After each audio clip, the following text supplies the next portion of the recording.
반갑습니다. 안녕하십니까.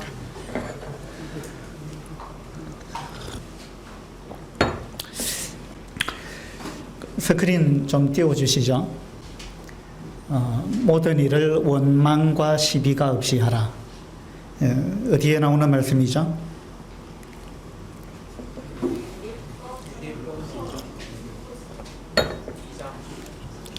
빌립보스 여기 나와 있죠. 빌립보스 2장 14절 말씀입니다.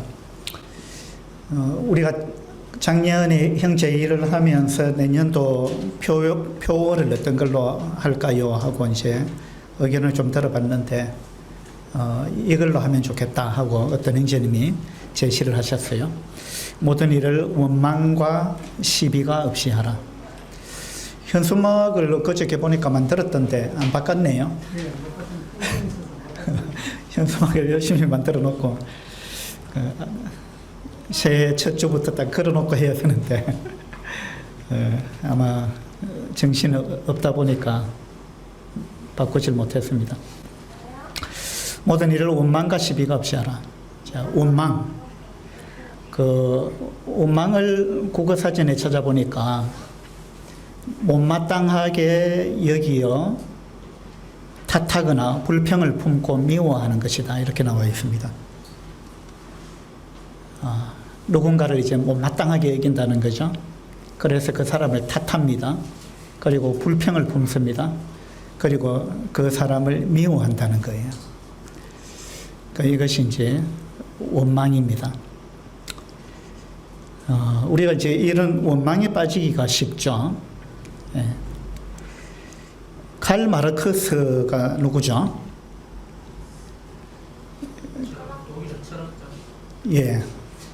칼 마르크스가 이제 공산주의를 창시한 사람인데,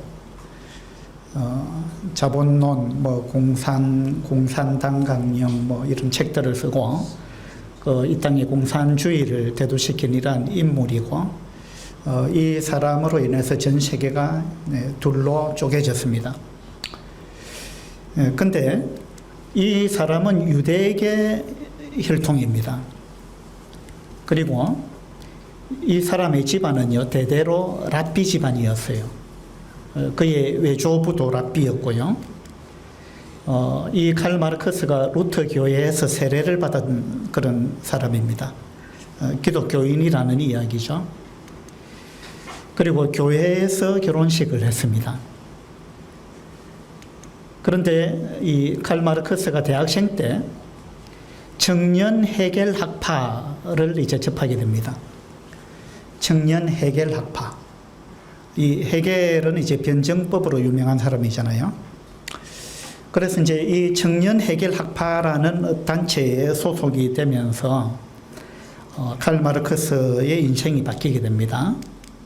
그렇게 해서 변증법을 이제 통해서 사회, 정치, 종교를 비판하기 시작합니다. 그래서 이 칼 마르크스가 현실을 비판하는 그런 원망의 선동자가 된 것입니다. 칼 마르크스가 처음에는 이제 기독교 신앙을 가지고 있었고, 기독교 신앙의 특징은 뭡니까? 기독교의 가장 중요한 어떤 사상이라면 사랑일 거예요. 사랑과 용서 이런 거 아니겠어요? 그리고 기쁨, 감사, 찬양 이런 것이 기독교의 특징인데, 이 칼 마르크스가 그런 가운데 있다가 원망의 사람으로 바뀌어버렸다는 거예요. 어느 순간부터 매사를 비판하기 시작했고, 모든 것을 불평하기 시작했고, 원망하기 시작해서 원망의 주동자가 되어버렸습니다.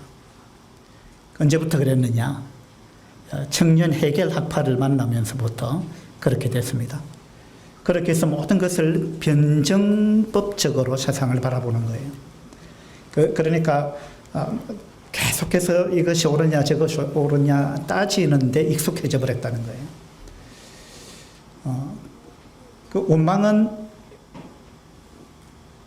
이 원망이 우리 마음 속에 들어오게 되면요, 이제 기쁨이 사라집니다. 그 매사가 이제 부정적이 되고 비판적으로 바뀌게 되는 겁니다. 칼 마르크스가 이제 그 원망의 정신에 빠져들면서 결국은 이 세계를 두 조각으로 내버린 그런 사람이 됐습니다. 스탈린도 비슷한데요. 이 스탈린의 어머니는 러시아 정교회의 독실한 신자였습니다. 10세에 교회 소학교에 입학을 했고요. 15세에 트빌리시 신학교에 입학을 했습니다. 그러니까 이제 스탈린의 어머니는 자기 아들 스탈린이 성직자가 되기를 간절히 원했습니다. 그렇게 해서 이제 성직자 코스를 밟게 됐습니다. 근데 이제 신학대학교 2학년 때 마르크스, 레닌, 엥겔스 이런 이제 사람들의 서적을 접하게 됩니다. 이때부터 이제 스탈린이 인생이 완전히 바뀌어 버렸습니다. 그렇게 해서 종교적 질서에 대한 혁명을 꿈꾸기 시작합니다. 뭔가 세상을 뒤집어 엎어야 한다. 이대로는 안 된다. 그리고 세상을 늘 비판적으로 부정적으로 보기 시작했다는 겁니다. 그렇게 해서 졸업 전 해에 기말고사를 거부합니다. 그러니까 현 질서에 그대로 나는 따라갈 수 없다 라는 어떤 반발심 뭐 이런 것들이 생겼다는 겁니다. 그렇게 해서 이제 학교로부터 퇴학을 당합니다. 그렇게 해서 이 스탈린도 원망의 주동자가 됐고 공산주의의 선동자가 됐습니다. 이 원망이라는 것이 우리 마음속에 들어오기 시작하면 우리가 이렇게 변한다는 거예요. 그래서 사탄은요, 우리 마음속에 원망을 심기 위해서 엄청나게 노력합니다. 특히 이제 기독교인들, 그리스도인들에게 이 사탄은 원망의 마음을 심고자 노력합니다. 이 원망의 씨앗이 우리 마음속에 뿌려지기 시작하면 그때부터는 사탄이 조종하기가 굉장히 쉬워집니다. 왜냐하면 우리가 늘 부정적이기 때문에 그래요. 그리고 늘 비판적이기 때문에 그렇습니다. 그래서 이 원망, 그리스도인과는 상당히 거리가 먼 그런 단어가 되어야 되는데 잘못하면 우리도 원망의 사람이 될 수 있다. 이런 것을 우리가 좀 심각하게 받아들일 수 있으면 좋겠다 그런 생각이 듭니다. 그 다음에 시비, 자 원망과 시비가 없이 하라 그랬는데 시비는 한자로 저렇게 씁니다. 무슨 시자입니까? 옳을 시자예요. 비자는 아닐 비자. 그러니까 옳으냐 그러냐, 어느 것이 옳으냐, 이것이 옳으냐 그러냐, 옳고 그름에 아주 민감한 겁니다. 그래서 이 시비를 국어사전에 찾아보니까 옳고 그름 이런 뜻이 있고 또 두 번째 뜻은 옳고 그름을 따지는 말다툼 이렇게 되어 있습니다. 옳고 그름이 전부는 아닙니다. 우리는 자꾸 옳고 그름이 전부라고 자꾸 생각하기 쉬운데 옳고 그름이 최고의 가치도 아니고 전부도 아닙니다. 근데 우리가 이제 옳고 그름에 빠져들기 시작하면 어떻게 되느냐 하면 따지는 사람이 되고 말다툼하는 사람이 되는 거예요. 그래서 빌립보 교회를 향해서 사도 바울은 모든 일을 원망과 시비가 없이 하라 이렇게 이야기하고 있습니다. 원망과 시비가 없이 하라. 교회 안에 원망과 시비가 들어오면 이 교회가 굉장히 어려워지는 거예요. 교회만 어려워지는 게 아니고 그 원망과 시비가 자기 속에 들어오게 되면 그 사람 자체가 어려워져요. 그 감사를 잃어버립니다. 그리고 마음속에 불평, 불만이 가득 차게 되죠. 부정적인 생각이 가득 차게 됩니다.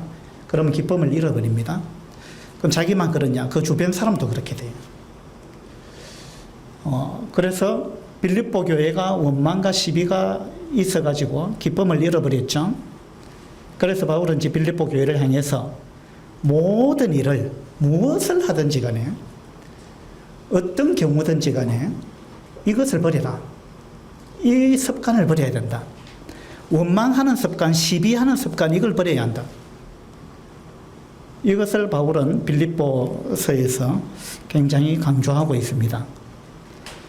그러면 원망과 시비하는 삶이 아닌 그 반대의 삶은 어떤 삶입니까?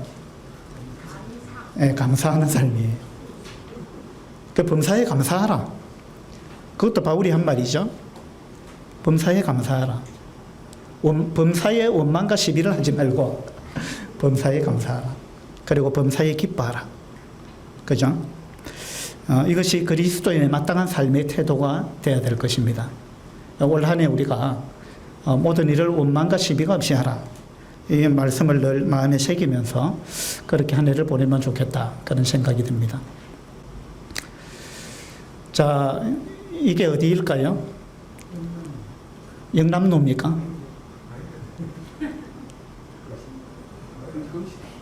맞습니다. 금시당이에요.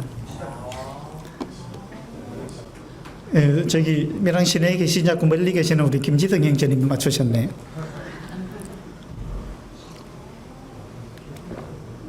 금시당인데요.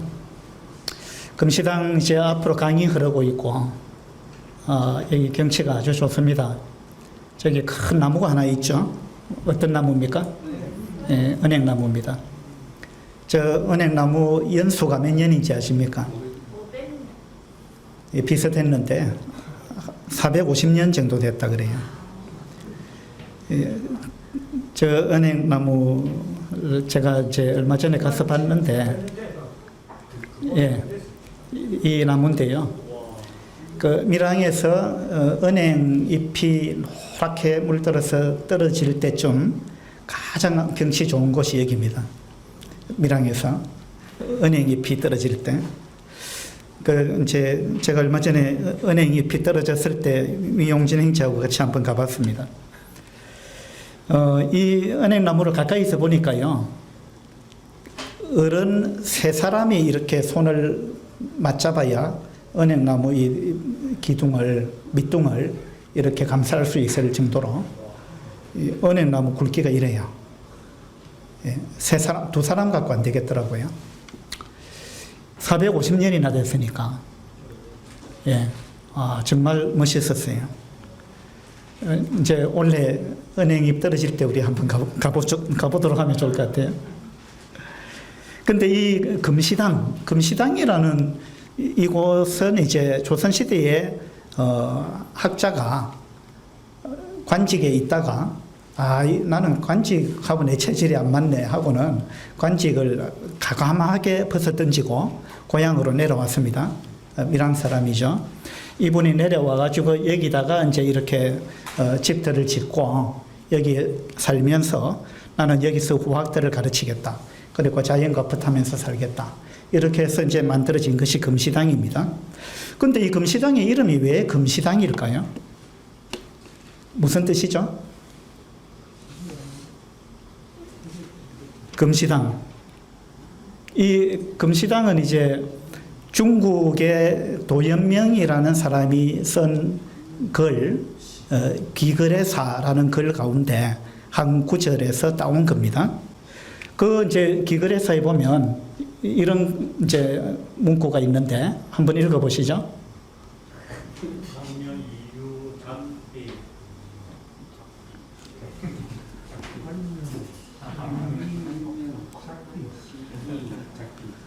예, 깨달을 각자죠. 이제 금자고, 오를 시자고, 말이을 이자고, 조사 이자고, 어제 작자입니다. 어제, 안일비자죠. 그래서 각금시 이작비. 맞추셨어요? 예. 어째 이럴 수가.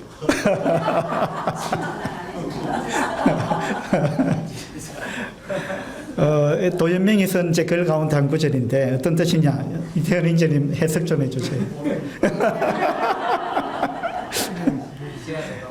위영진 인재님 해석 한번 해보세요.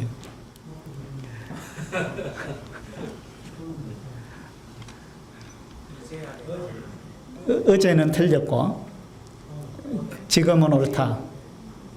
그것을 이제야 깨달았다. 그러니까 그때 내가 막 옳다고 우겼던 그것, 그 당시는 내가 이거 막 그 목숨 걸고 그것이 옳다라고 막 하고 막 그것 가지고 다투고 시비하고 막 했는데 세월이 한참 지나고 나서 보니까 아, 그때 내 생각이 틀렸구나. 그것을 지금에야 깨달았다. 그 말입니다. 이게 이제 나이 들면 우리가 이런 걸 경험하거든요. 젊었을 때는 그것이 옳다고 막 그냥 열변을 토하고 막 그 한치도 물러섬이 없이 그것 가지고 막 이기려고 했던 이런 것들이 있잖아요. 나이가 드니까 아, 내가 그때 왜 그랬지? 너무 내 생각이 경직돼 있었구나. 그리고 내가 너무 조금밖에 몰랐구나. 이런 것들을 나이가 들어서 이제 깨닫는 경우들이 있다는 거죠. 그래서 이제 중국의 도연명 그 시인도 옛날에는 내가 그것이 그렇게 옳다고 주장했는데 나이가 들고 보니까 와, 그때 내 생각이 틀렸구나. 그것을 이제야 깨달았다. 그것이 각금시예요. 그래서 이제 조선시대 그 밀항의 그 학자가 그 이제 학자도 아마 그런 걸 경험했겠죠. 그래서 이제 이 문구가 너무 마음에 와닿아가지고 여기서 이제 금시라는 글자를 따와서 금시당 이렇게 이제 이름을 붙인 겁니다. 이런 거 경험해 보셨어요? 옛날에는 그것이 옳다고 그렇게 막 열변을 토했는데, 예, 나중에 보니까 아, 그게 아니었구나. 내 생각이 짧았구나. 아, 많이 겪었었어요? 그 나이가 좀 많이 들었는 것 같네. 그래서 우리 밀항에 이 금시당이 있다는 건 참 그 좋은 일입니다. 이 금시당을 생각하면서 우리 인생이 그런 거구나. 그래서 시비하는 삶에서 내가 좀 물러나야 되겠다. 그런 부분을 우리가 젊었을 때부터 좀 마음에 담으면 좋겠다. 그런 생각이 듭니다. 물음표 인생이 있고 느낌표 인생이 있습니다. 여러분은 어느 쪽입니까? 느낌표. 아, 느낌표입니까? 예. 그 컴퓨터 자판에 보면은 이제 물음표도 있고 느낌표도 있는데 컴퓨터 자판에 물음표가 어디쯤 있어요? 오른쪽? 오른쪽 아래 있죠? 느낌표는 어디 있어요? 왼쪽 위에 있죠? 예. 보여드리겠습니다. 컴퓨터 자판에 보면 이제 물음표는 이쪽 오른쪽 아래에 있습니다. 맨 끝에 있어요. 느낌표는 왼쪽 맨 위에 있습니다. 그 저는 이제 이걸 생각하면서 컴퓨터 자판 순서를 참 멋있게 정했다. 이제 그런 생각이 들었어요. 느낌표가 맨 앞에 있는 인생, 물음표가 맨 뒤에 있는 인생, 그런 인생이 되라 이런 의미가 아닐까 그런 생각이 들었습니다. 물음표가 맨 앞에 있는 인생이 있을 수도 있어요. 그 말은 뭐냐 하면 내가 물음표가 항상 맨 앞에 있다 이 말은 아, 저 사람 도대체 왜 저러지? 난 이해할 수 없어. 그리고 세상이 왜 이렇지? 이해도 안 되고 그 용납도 안 되고 받아들일 수 없는 겁니다. 그게 이제 물음표 인생입니다. 느낌표 인생은 아, 저 사람이 이런 마음으로 이렇게 했구나. 그런 거 이제 받아들일 수 있고 이해할 수 있다는 이야기죠. 그리고 그 사람의 행동을 보면서 물음표를 던지는 게 아니라 그 사람의 언행을 통해서 감동하는 거죠. 감격하고 그게 이제 느낌표 인생입니다. 여러분은 어느 쪽입니까? 아까 말했잖아요.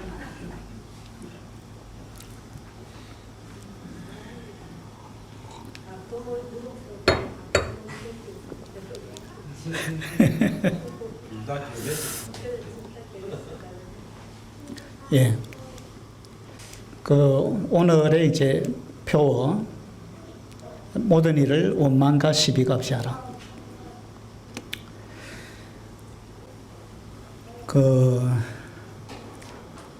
대화하는 스타일이요. 어떤 사람은 대화를 하면은 그 대화가 항상 12조의 대화가 있어요. 그 다음에 대화를 하면 상대방을 원망하고 비난합니다. 그건 대화가 아니에요. 그건 싸우는 거예요. 그죠? 그래서 이제 자녀들이 그렇게 이야기한다잖아요. 여러분, 자녀하고 대화 잘 됩니까? 자녀들이 왜 너는 부모하고 대화를 안 하느냐? 그러면은, 우리 부모하고는 대화가 안 됩니다. 왜 부모가 대화를 하지 않을 때 네가 피하는 거잖아. 그런 거잖아. 이러면은 아이가 하는 말은 그건요, 대화가 아닙니다. 그건 대놓고 화내는 겁니다. 대놓고 화낸다, 그걸 줄여서 대화를 한다는 거예요.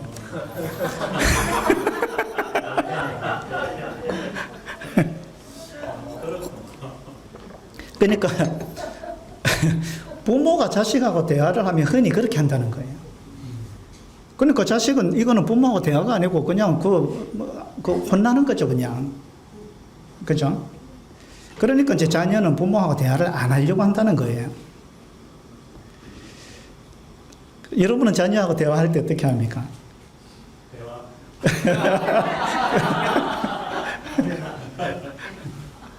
그건 이제 부모 자녀 간에도 그렇고 부부 간에도 마찬가지고, 또 이제 뭐 항상 대인 관계는 어느 누구든 다 똑같은데, 자, 부부 간에도 한번 생각해 봅시다. 부부 간에 여러분 대화가 잘 되십니까?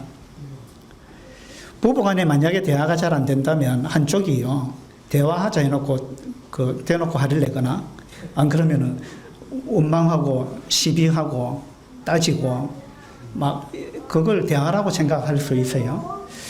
만약에 한쪽이 그렇게 하면 상대방은 피하게 돼 있어요. 그건 힘들기 때문에 그건 싸우는 거거든요.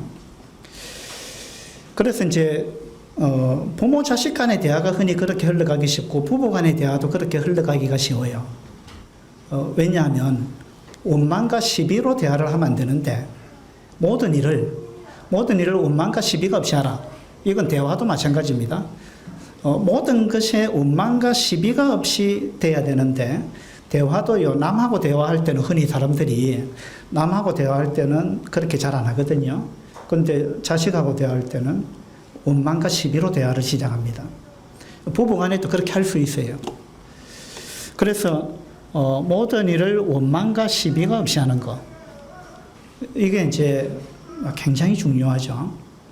이 교회 안에서도 굉장히 중요한 덕목입니다. 원망과 시비가 없이 하라. 디모데전서 1장을 한번 보도록 합시다.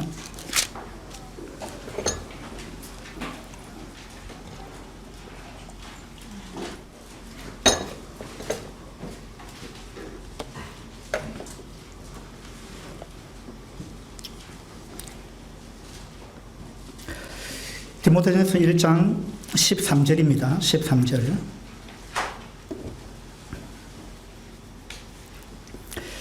내가 전에는 비방자요, 박해자요, 폭행자이었으나 도리어 긍휼을 입은 것은 내가 믿지 아니할 때에 알지 못하고 행하였습니다. 자, 바울이 하는 말입니다. 바울이 내가 전에는 비방자였다. 이걸 이제 깨달았다라는 건 엄청난 겁니다. 대화를 하는 게 아니고 비방을 하는 거, 이건 대화가 아니거든요. 그리고 대화만 그런 게 아니고 삶의 패턴 자체가, 그의 삶 자체가 항상 비방하는 거, 이건 부정적인 마음을 가졌다는 거예요. 원망의 마음, 이 원망의 마음에 사로잡혔다는 거예요. 사탄이 심어준 겁니다. 그런데 바울이 내가 옛날에는 비방자였구나, 이걸 어느 날 깨달았다는 겁니다. 나는 항상 비방하는 삶을 살았구나. 예. 이건요, 정말 피곤한 인생입니다. 본인도 피곤하고 주변에 있는 사람도 피곤한 거예요. 내가 전에는 비방자였다. 그리고 박해자였다. 그 다음에 폭행자였다. 이 점점 강도가 더 심해지고 있는 겁니다. 처음에는 이제 말로서 비방합니다. 마음에 안 들죠? 불평이 막 가득 차 있습니다. 근데 막 비방해도 상대방이 안 바뀌잖아요. 그건 이제 박해하는 겁니다. 그 다음에는 막 핍박을 가합니다. 그래도 안 변하죠. 자기가 먼저 변해야 되는데 그걸 모르는 겁니다.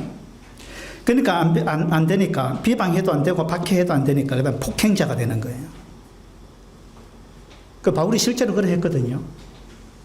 그 바울이 예수 믿는 사람들 얼마나 비방하고 박해하고 폭행했습니까? 근데 옛날에 바울이 그래 했다라는 걸 어느 날 깨달았다는 거예요. 근데 그 당시에는요, 바울이 자기가 잘한다고 생각했어요.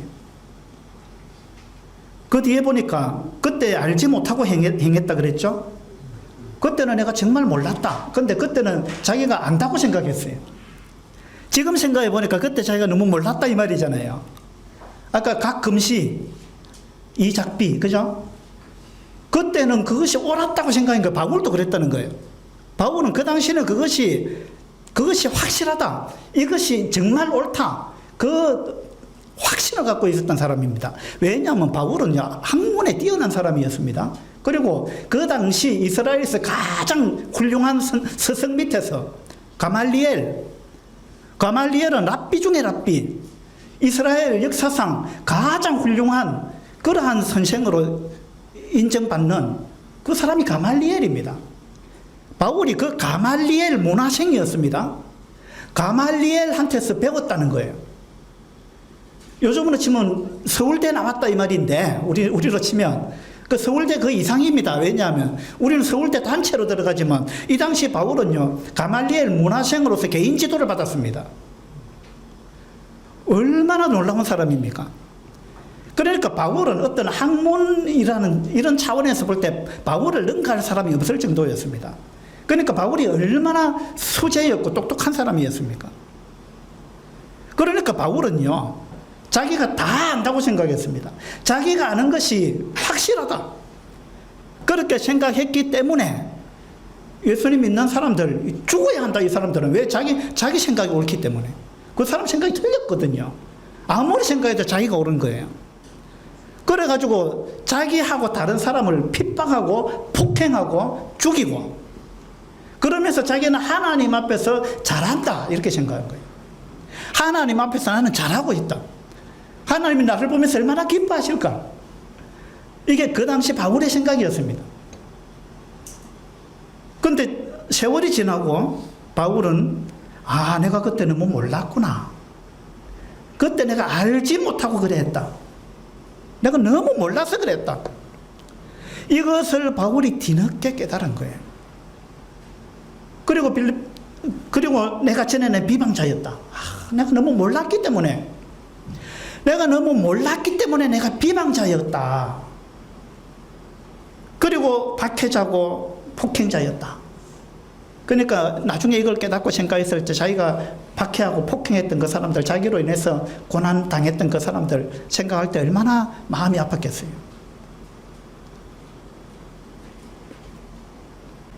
(12절에) 보면요, 나를 능하게 하신 그리스도 예수 우리 주께 내가 감사함은. 자, 바울은 드디어 이제 감사하는 사람이 됐습니다.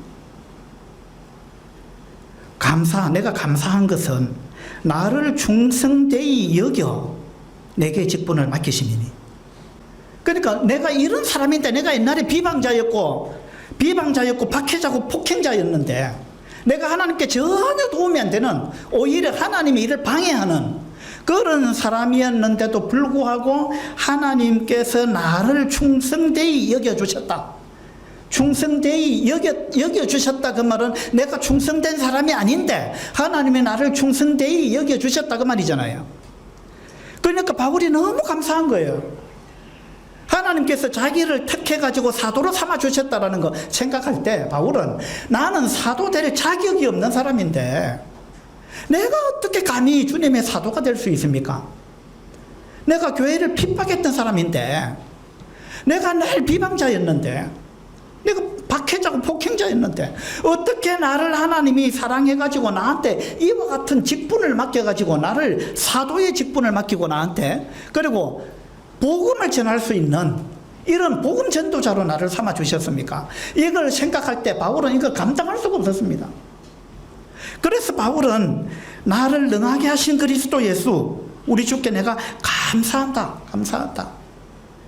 하나님께서 이와 같은 나를 충성되이 여겨서 내게 직분을 맡겨주셨기 때문에 나는 이 일에 너무 감사한다. 그렇게 이야기를 하고 있는 것입니다. 13절 중반에도 보면 내가 폭행자였으나 도리어 긍휼을 입은 것은, 도리어 내가 긍휼을 입었다. 하나님이 긍휼이 아니었더라면 바울은 그냥 지옥 가야 될 사람이에요. 그렇잖아요. 자기가 죄인이었을 뿐만 아니라 하나님의 일을 방해했고 교회를 핍박했고 교회를 잔해해서 없애려고 했던 사람 아니에요. 그러니까 지옥에 가도 몇 번 가야 되는 사람이에요. 따지고 보면 바울이. 그런데 하나님께서 바울을 긍휼히 여겼다는 거예요. 긍휼히 여겼다. 자격이 없는데 벌받아 마땅한데 하나님께서 벌을 내리지 않았다. 긍휼은 벌을 받아 마땅한데 하나님이 벌을 내리지 않았다라는 게 긍휼입니다. 은혜는 내가 하나님의 사랑을 받을 자격이 없는데 하나님이 나한테 엄청난 사랑을 부어주셨다. 그게 은혜잖아요.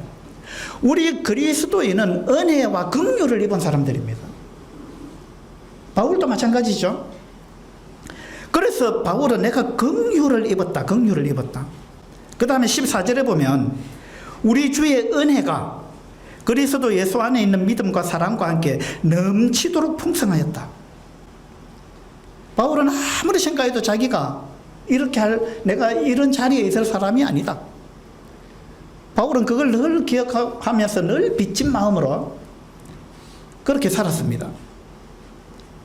내가 이렇게 할 수 있는 것은 순전히 100% 하나님의 은혜와 하나님의 긍휼이었다는 거예요. 은혜와 긍휼.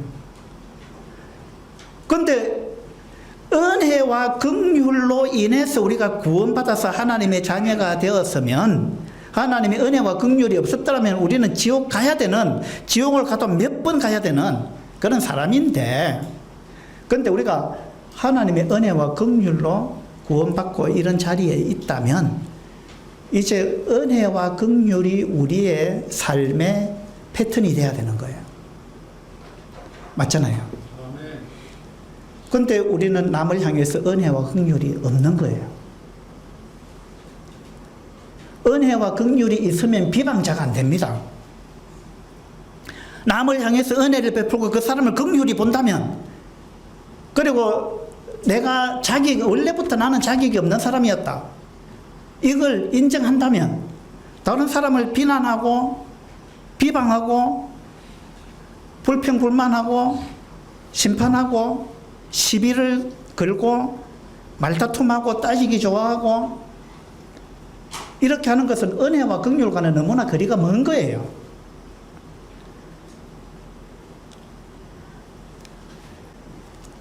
(15절에) 보면요, 밑보다 모든 사람이 받을 만한 이 말이요, 그리스도 예수께서 죄인을 구원하시려고 세상에 임하셨다 하였도다.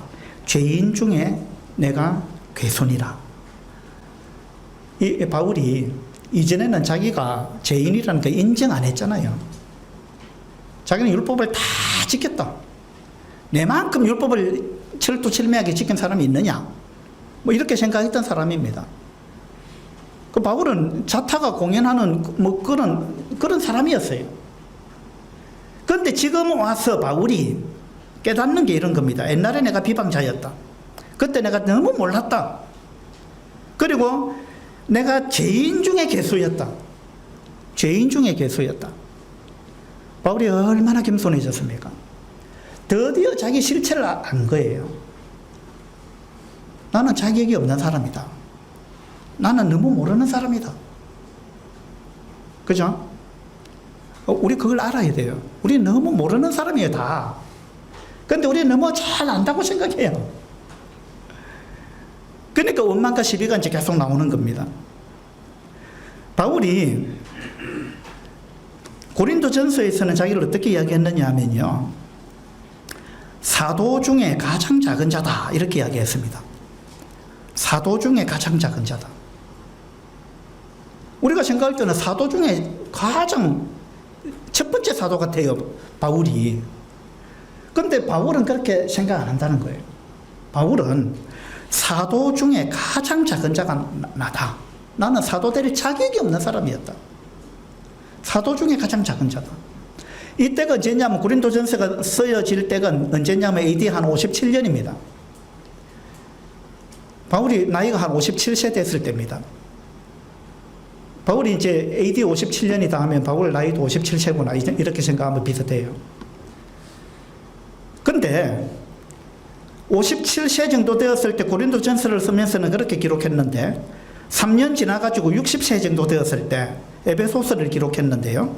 에베소서에서는 어떻게 이야기했느냐면 모든 성도 중에 지극히 작은 자보다 더 작은 자가 나다. 바울이 그렇게 이야기합니다.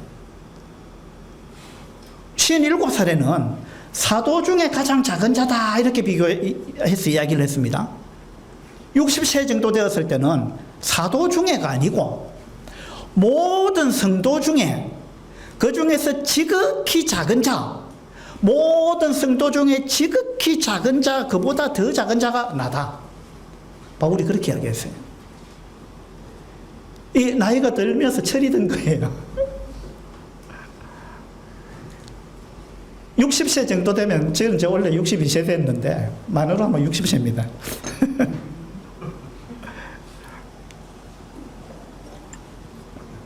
그래서 이제 60세 정도 되면 이제 우리가 이런 고백 좀 할 수 있어야 될 것 같아요.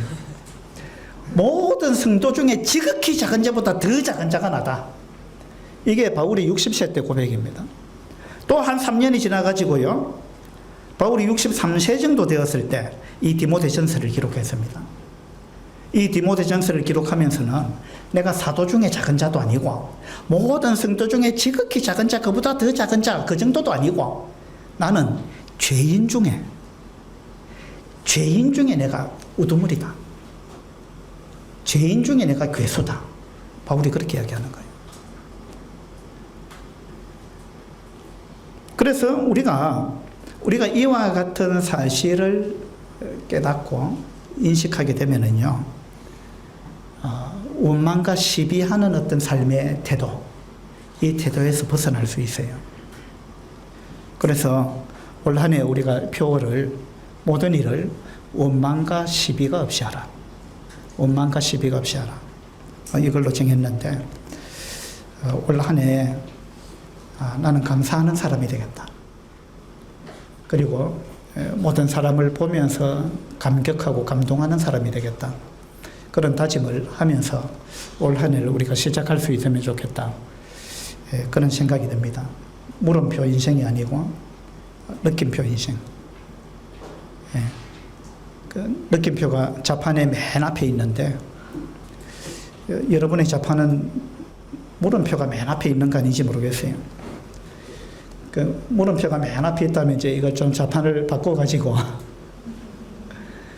느낌표가 맨 앞에 오도록, 물음표는 맨 끝으로 가도록 그렇게 좀 해서 우리가 원망과 시비하는 인생이 아닌 감사하는 인생, 또 은혜와 긍휼이 풍성한 그러한 인생, 그러한 한 해가 되면 좋겠다, 그런 생각이 듭니다. 기도합시다.